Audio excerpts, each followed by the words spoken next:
Hwang Ui Jo's sister-in-law was sentenced to 3 years in prison during the first trial on charges of distributing sex videos and blackmailing Hwang Ui Jo. After the verdict, the female victims expressed dissatisfaction with the lenient sentence and argued that Hwang Ui Jo should also be prosecuted for filming the videos in the first place. The 31st Criminal Agreement Division of the Seoul Central District Court sentenced the sister-in-law to 3 years in prison on March 14 for violating the Act on the Aggravated Punishment of Specific Crimes Retaliation Threats.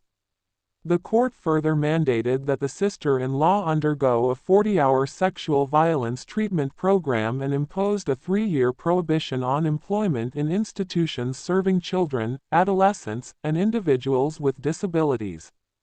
The court pointed out, the defendant distributed sexually explicit videos and photos of the victim, Hwang Ui Jo, well aware that he is a well-known national soccer team player.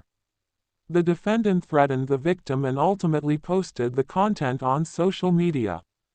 The gravity of the offense is considerable.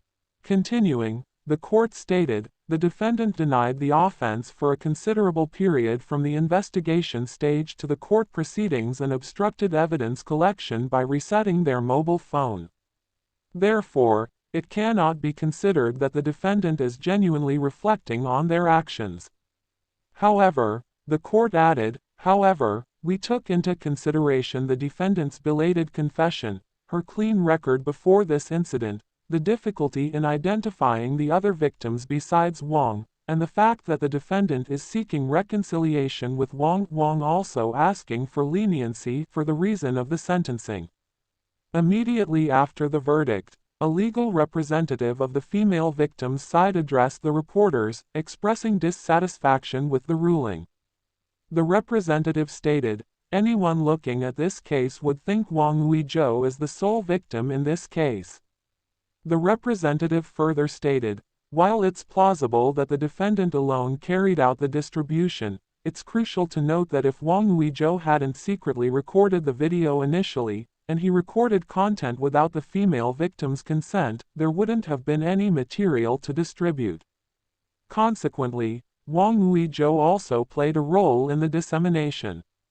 The legal representative added, while the court emphasized the significant impact of the video dissemination on Hwang Ui Jo, citing his status as a national representative player, it fails to acknowledge whether the societal repercussions for men and women are truly equal when intimate videos are spread. Is the damage to the social reputation experienced by men and women in South Korean society genuinely equivalent in cases of sexual content dissemination?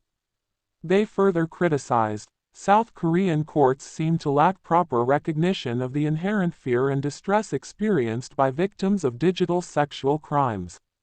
Furthermore, they emphasized, the minimal way to reduce the secondary harm suffered by the victim is for the prosecution to indict Hwang Ui Jo promptly. On the 8th of last month, the Seoul Metropolitan Police Agency's Cyber Investigation Unit referred Hwang, who was under investigation for illegal filming and secondary offenses, to the Seoul Central District Prosecutor's Office without detention.